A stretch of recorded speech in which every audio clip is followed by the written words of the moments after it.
Hello everyone, welcome back to the channel. तो again the sky supreme के new episodes में आप सबका स्वागत है। अगर आप लोगों ने इसके प्रीवियस एपिसोड को नहीं देखा तो देख लेना, जिसका लिंक मैं नीचे डिस्क्रिप्शन और कमेंट बॉक्स में पिन कर दूंगा। और अगर देख लिया है तो अच्छी बात है। तो फिर चलिए इसके न्यू एपिसोड को अब हम स्टार्ट करते हैं। तो एपिसोड के स्टार्टिंग में हम सब लोगों को देखते हैं जो कि वहाँ पे टैन्यू और रूयू को देख रहे थे। अभी वहाँ पे गॉड किंग मू फेंग की ग्रैंड डॉटर कहने लगती है, ग्रैंडपा ऐसा लगता है कि सिस्टर रूयू और जिन्यू एक दूसरे को अच्छी तरीके से जानते हैं। जिसके रिप्लाई में हम देखते हैं वहाँ पे गॉड किंग मूफेंग भी गॉड किंग बाइचेंग की तरफ देखते हुए कहने लगे थे, ब्रदर बाइचेंग अगर तुमने जिन्यू को अपने टीम में नहीं लिया होता तो आज यहाँ पे रूयू और जिन्यू पहले ही एक दूसरे से मिल चुके होते। जिसको सुन के गॉड किंग बाइचेंग कहने लगे थे, मुझे भी लग रहा है कि ये दोनों बहुत पहले से एक दूसरे को जानते हैं, बट देखो ये लोग किस जगह पे मिल गए। अगर ऐसा ही चलता रहा तो मुझे डर है कि इन दोनों के बीच में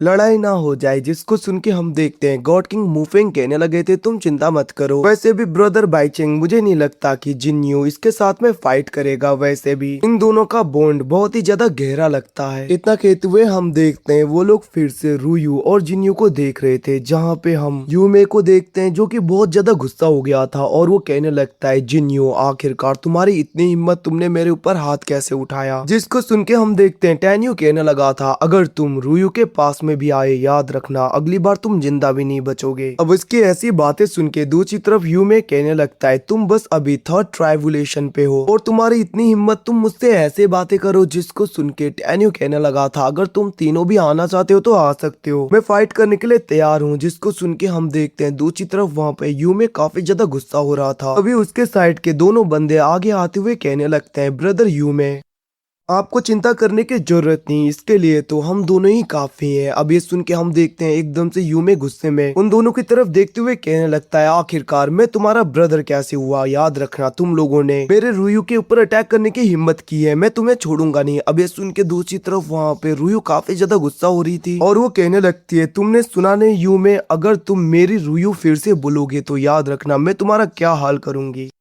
जिसे सुन के यूमे कहने लगता है, सिस्टर रूयू आप गुस्सा मत होइए, मैं तो बस यहाँ पे मजाक कर रहा था, बट आप चिंता मत करिए, मैं अब कुछ भी नहीं बोलूंगा। वो ये सब कुछ बोल रहा था, टैन्यू गुस्से में जाने लगता है, बट रूयू उसे रोक देती है। जिसके बाद में हम देखते हैं दूसरी तरफ यूमे उन दोनों की तरफ देखते हुए कहने लगता है, तुम दोनों को पता है ना मैं रूयू की कितनी केयर करता हूँ, आखिरकार तुम दोनों की इतनी हिम्मत, तुम उसके ऊपर अटैक करो, जल्दी से माफी मांगो। इतना कहते हुए वो गुस्सा हो रहा था, बट हम देखते हैं टैन्यू कहने लगता है, इसकी जरूरत नहीं, तुम तो गुस्सा इसलिए हो यूमे क्योंकि तुम्हारा प्लान सक्सेसफुल नहीं हुआ ना। तुम चाहते थे कि ये दोनों आके रूयू के लिए ट्रबल क्रिएट करे और तुम हीरो की तरह एंट्री करके उसे बचा लो, बट क्या करे, तुम्हारा ये सपना तो सपना ही रह गया। अब ये सब कुछ सुन के यूमे कहने लगता है, ये सब झूठ है। जिसको सुन के हम देखते हैं टैन्यू कहने लगा था, इसका मतलब तुम एक कावर्ड हो। जब यहाँ पे रूयू के ऊपर ये दोनों अटैक कर रहे थे तुम बस छिप के देख रहे थे। अब ये सुन के यूमे कहने लगता है, मिस रूयू आप इसकी बातें मत सुनिए। बट हम देखते हैं वहाँ पे रूयू कहने लगती है, यूमे मैंने पहले ही कहा था कि तुम्हारा और मेरा कुछ भी नहीं हो सकता, तो मेरे पीछे आना बंद करो। अब ये सुन के हम देखते हैं वहाँ पे टैन्यू को गुस्सा आ रहा था। वो कहने लगता है, क्या तुम रूयू के पीछे पीछे चलते हो। इतना कहते हुए हम देखते हैं वो अटैक करने के लिए तेजी में आगे बढ़ता है, जहाँ पे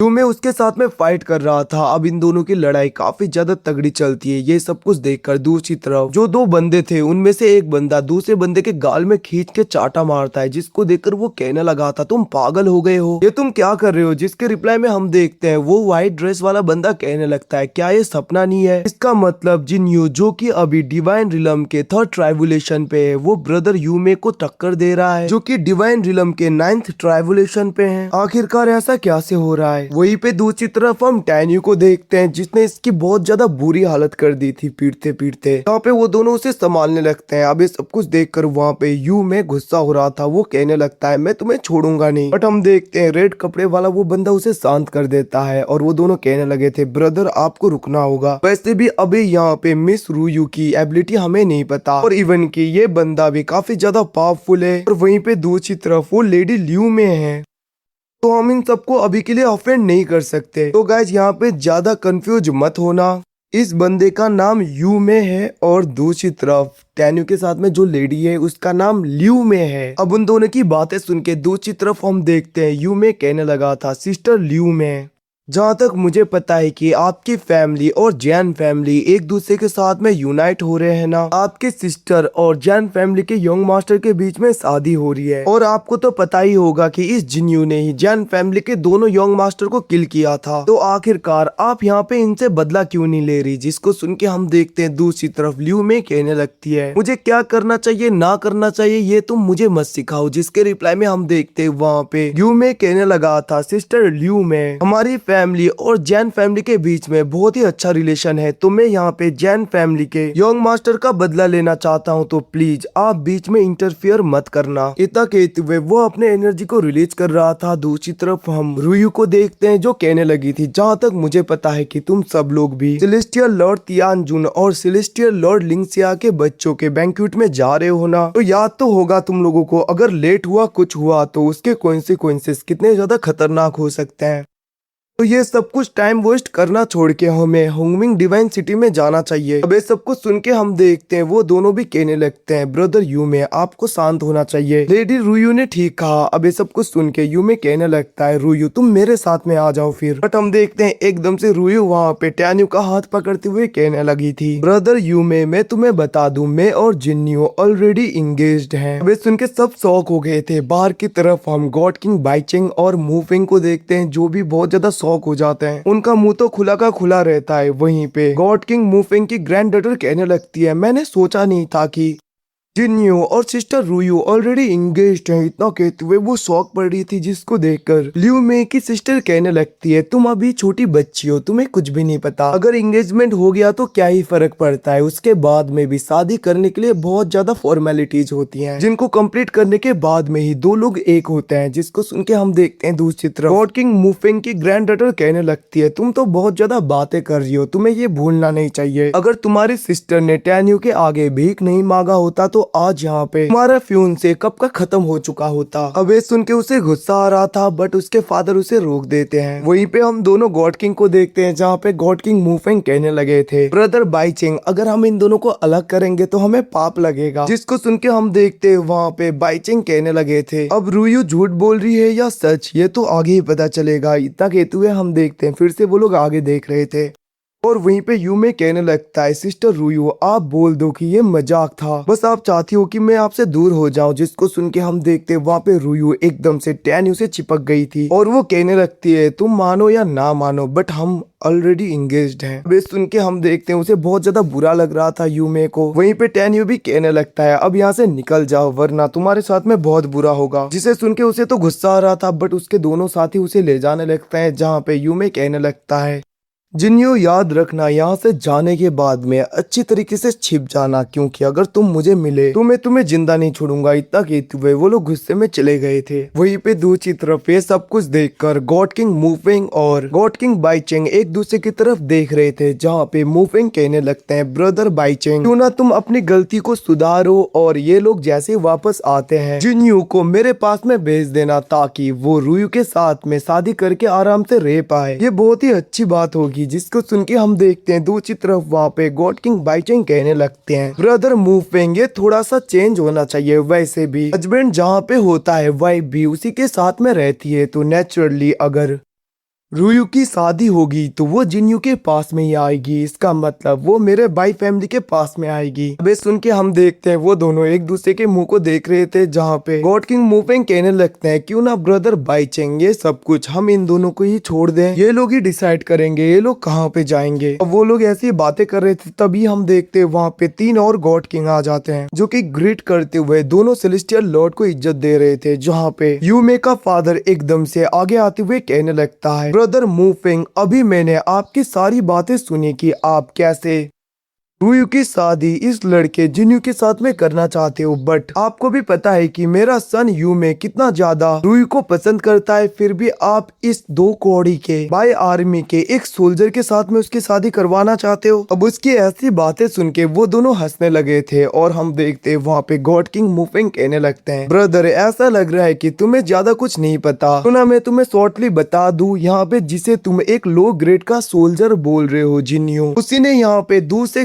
गॉड्स किंग के पावरफुल कल्टीवेटर्स को किल किया है। इवन की अभी कुछ टाइम पहले तुम्हारा सन भी पूरी तरीके से खत्म होने से बच गया। अबे सुन के हम देखते वहाँ पे वो गॉड किंग कहने लगा था ऐसा नहीं हो सकता, ये बस डिवाइन रिलम के थर्ड ट्राइबुलेशन पे है। अबे सब कुछ सुन के दूसरी तरफ हम देखते हैं सेलेस्टियल लॉर्ड तियांगजुंग कहने लगे थे ये जो भी बोल रहा है सच बोल रहा है, इवन कि तुम्हारा सन भी मरते मरते बचा है। अब ये सुन के हम देखते हैं वो गॉड किंग एकदम से शॉक हो गया था और वो चुप हो जाता है, जिसको देखकर दूसरी तरफ हम दूसरे गॉड किंग को देखते हैं जो कि कहने लगा था जिन्यू ने सारे गॉड किंग को अपना दुश्मन बना लिया है, ऐसे तो वो बहुत ही जल्दी खत्म हो जाएगा। फिर भी आप गॉड किंग मूफिंग क्या उसकी शादी जिन्यू के साथ में ही करोगे? अब ये सुन के हम देखते हैं दूसरी तरफ वहाँ पे गॉड किंग बाइचिंग और मूफिंग तो हंसने लगे थे। वहीं पे दूसरी गॉड किंग वो फॉक्स लेडी कहने लगती है ब्रदर अगर आप अपने सन के लिए अच्छी अच्छी और जीनियस लड़कियां चाहती हो तो मेरे क्लैन में बहुत ज्यादा हैं। वैसे भी ये रूयू उतनी ज्यादा खास नहीं, जिसको सुन के हम देखते हैं बाइचिंग कहने लगते हैं मैं तुम लोगों को बता दूं कि रूयू ने गॉड किंग मूफेंग के सोड इनहेरिटेंस को पूरी तरीके से कैरी किया है। इवन की उसके पास में जो टेक्निक है वो बहुत ही ज्यादा रियर है। अब ये सब कुछ सुन के हम देखते हैं गॉड किंग मूफेंग भी कहने लगे थे तुमने ठीक कहा ब्रदर बाइचिंग, इवन की रूयू को बस 3 दिन और चाहिए और वो डिवाइन सोड स्टार टेक्निक को पूरी तरीके से मास्टर कर लेगी। अब ये सब कुछ सुन के दूसरी तरफ सेलेस्टियल लॉर्ड लिंक्सिया कहने लगती है अगर ये सब कुछ सच है तो रूयू ऐसे इंसान है जो कि बहुत ही ज्यादा जीनियस है और ऐसे जीनियस बहुत ही कम मिलते हैं। इतना कहते हुए हम देखते हैं वो सब लोग फिर से टैन्यू को देखने लगे थे, जहाँ पे रूयू एकदम से टैन्यू से दूर जा रही थी, बट हम देखते हैं वहाँ पे टैन्यू उसके काफी ज्यादा नजदीक आ गया था, जिसे देखकर लियू में तो अपनी आंखें बंद कर लेती है। बट हम देखते हैं वहाँ पे रूयू कहने लगती है तुम गलत गलत मत सोचना, बस मैंने तो ऐसे ही बोल दिया था, जिसको सुन के टैन्यू भी कहने लगा था कोई बात नहीं हम आगे चलते हैं। इतना कहते हुए हम देखते हैं वो अपने एनर्जी का यूज करते हुए उस आइस से बने हुए स्टोन को पूरी तरीके से ब्रेक कर देता है, जिसके अंदर से फिर से वैसा ही एक स्पिरिचुअल स्टोन बाहर निकलता है, जिसको लियू में पकड़ने के लिए जा रही थी। बट हम देखते हैं वो डायरेक्टली टैन्यू के पास में आ गया था, जिसको देखकर लियू में कहने लगती है आखिरकार ये तुम्हारे पास में कैसे आया? जिसको सुन के हम देखते हैं टैन्यू कहने लगा था जरूर मेरे पास में ऐसा ही दूसरा है और इसी की वजह से ये आए होंगे, ऐसा लग रहा है कि इन स्टोन्स के बीच में कुछ ना कुछ तो कनेक्शन है। जिसे सुन के हम देखते हैं बाहर की तरफ गॉड किंग बाइचिंग कहने लगे थे सेलेस्टियल लॉर्ड लिंक्सिया क्या आप हमें बता सकते हैं आखिरकार ये स्टोन का यूज क्या है? जिसको सुन के हम देखते हैं लिंक्सिया कहने लगी थी तुम लोग बहुत ही जल्दी समझ जाओगे। वहीं पे दूसरी तरफ लियू में कहने लगती है ये फॉर्मेशन ब्रेक करना तो काफी ज्यादा आसान लग रहा है, जिसको सुन के टैन्यू कहने लगा था ये सारे फॉर्मेशन इनकम्प्लीट है और अगर किसी को फॉर्मेशन के बारे में थोड़ी बहुत नॉलेज भी हो फिर भी वो इसे ब्रेक कर पाएगा। वैसे भी अब हमें चलना चाहिए, दूसरे स्टोन्स को ढूंढना चाहिए। इतना कहते हुए हम देखते हैं टैनी वहाँ पे एकदम से रूयू के पास में आके उसके कमर पे हाथ रखते हुए उसे लेकर चला जाता है, जिसको देखकर दूसरी तरफ लियू में कहने लगती है मेरे लिए रुको। और वहीं पे हम टैनी और रूयू को ही देखते हैं जो कि किसी दूसरी जगह पे पहुंच जाते हैं, जहाँ पे रूयू कहने लगती है मैंने तुम्हें माफ नहीं किया अभी तक, वैसे भी मुझे अकेला जाना है। इतना कहते हुए वो जा रही थी, जहाँ पे टैनी कहने लगता है तुम्हें नहीं जाना चाहिए, वैसे भी तुम्हें पता है ना अगर तुम अकेली दिखी तो फिर से यूमे तुम्हारे पीछे आ जाएगा। जिसको सुन के हम देखते हैं रूयू कहने लगती है अगर ऐसी बात है तो मैं सिस्टर लियूमे को ढूंढ लेती हूँ ताकि वो मेरे आसपास रहे। इसे सुन के हम देखते हैं टैनी उसके पास में जाते हुए कहने लगता है तुम्हें ये नहीं भूलना चाहिए कि वो भी मुझे मारना चाहती थी पहले। जिसको सुन के हम देखते हैं रूयू कहने लगती है मुझे पता है कि वो तुम्हारे लिए कोई भी मैच नहीं है, तुम आसानी से उसे हरा सकते हो। इतना कहते हुए वो जा रही थी, जहाँ पे टैन्यू कहने लगा था तुम्हें जाने की जरूरत नहीं उसे ढूंढने के लिए क्योंकि वो जल्दी पहुंच जाएगी। अब हम देखते हैं वो जैसे ये बोल रहा था तभी वहाँ पे लियू में आ गई थी और वो गुस्से में कहने लगती है तुम्हारी इतनी हिम्मत तुम मुझे पीछे छोड़ के आओ। जिसको सुन के हम देखते हैं टैन्यू कहने लगा था अगर रूयू ने नहीं कहा होता तो हम कब का तुम्हें छोड़ के निकल चुके होते। अब ये सुन के हम देखते हैं वो गुस्सा हो रही थी, बट रूयू उसे अपने पास में बुला लेती है, जिसको देखकर लियू में टैन्यू को धक्का देते हुए डायरेक्टली उसी के पास में चली गई थी। अब हम इन तीनों को देखते हैं जहाँ पे रात में ये लोग एक साथ में बैठे हुए थे आग जलाकर, और टैन्यू वहाँ पे फिश फ्राई कर रहा था और वो रूयू को देता है, खुद भी खाता है बट लियू में को नहीं देता। लियू में काफी ज्यादा गुस्सा होने लगती है, बट हम देखते हैं रुयू वहाँ पे लियू में को भी दे देती है और एकदम से वो लोग वहाँ पे खा रहे थे, तभी वहाँ पे टैन्यू के दोनों स्पिरिचुअल स्टोन चमकने लगे थे और रोशनी एक जगह पे जाने लगती है, जिसको देखकर लियू में कहने लगी थी आखिरकार क्या हुआ, जिसके रिप्लाई में टैन्यू कहने लगता है ऐसा लग रहा है कि किसी ने फॉर्मेशन ब्रेक करके दूसरे स्टोन को अचीव कर लिया, तो इसीलिए हमें उसकी डायरेक्शन पता चल रही है, जिसको सुन के लियू में कहने लगती है तो फिर अब हम क्या करें, जिसके रिप्लाई में टैन्यू कहने लगा था हमें कुछ भी करने की जरूरत नहीं, हम बस यहाँ पे वेट करेंगे और उनका वेट करेंगे, जिनके पास में दूसरा स्पिरिचुअल स्टोन है वो हमारे पास में आ ही जाएंगे, फिर मैं देखूंगा जो भी मुझे करना है। और गाइज उसके इतना कहती है एपिसोड यहीं पे खत्म। Thanks for watching, bye bye, see you again, मिलते हैं अगले एपिसोड में, तब तक के लिए टेक केयर।